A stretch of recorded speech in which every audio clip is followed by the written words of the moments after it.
Hi, everybody. It's now been a year since the tragic death of Michael Brown in Ferguson, Missouri. His death, along with the events in Cleveland, Staten Island, Baltimore, Cincinnati, and other communities, sparked protests and soul-searching all across our country. Over the past year, we've come to see more clearly than ever the frustration in many communities of color and the feeling that our laws can be applied unevenly. After Ferguson, I said that we have to face these issues squarely. I convened a task force on community policing to find common sense steps that can help us drive down crime and build up trust and cooperation between communities and police, who put their lives on the line every single day to help keep us safe. And I've personally met with rank and file officers to hear their ideas. In May, this task force, made up of police officers, activists, and academics, proposed 59 recommendations. Everything from how we can make better use of data and technology, to how we train police officers, to how law enforcement engages with our schools. And we've been working with communities across America to put these ideas into action. Dozens of police departments are now sharing more data with the public, including on citations, stops and searches, and shootings involving law enforcement. We've brought together leaders from across the country to explore alternatives to incarceration. The Justice Department has begun pilot programs to help police use body cameras and collect data on the use of force.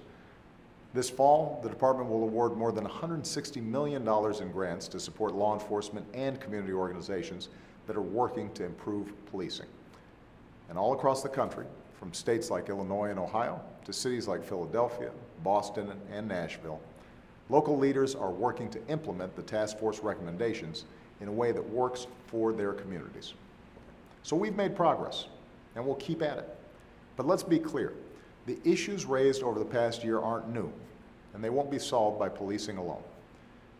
We simply can't ask our police to contain and control issues that the rest of us aren't willing to address as a society. That starts with reforming a criminal justice system that too often is a pipeline from inadequate schools to overcrowded jails, wreaking havoc on communities and families all across the country. So we need Congress to reform our federal sentencing laws for nonviolent drug offenders.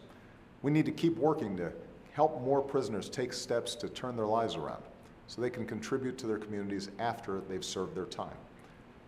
More broadly, we need to truly invest in our children and our communities so that more young people see a better path for their lives. That means investing in early childhood education, job training, pathways to college. It means dealing honestly with issues of race, poverty, and class that leave too many communities feeling isolated and segregated from greater opportunity. It means expanding that opportunity to every American willing to work for it, no matter what zip code they were born into. Because in the end, that's always been the promise of America. And that's what I'll keep working for every single day that I'm president. Thanks, everybody, and have a great weekend.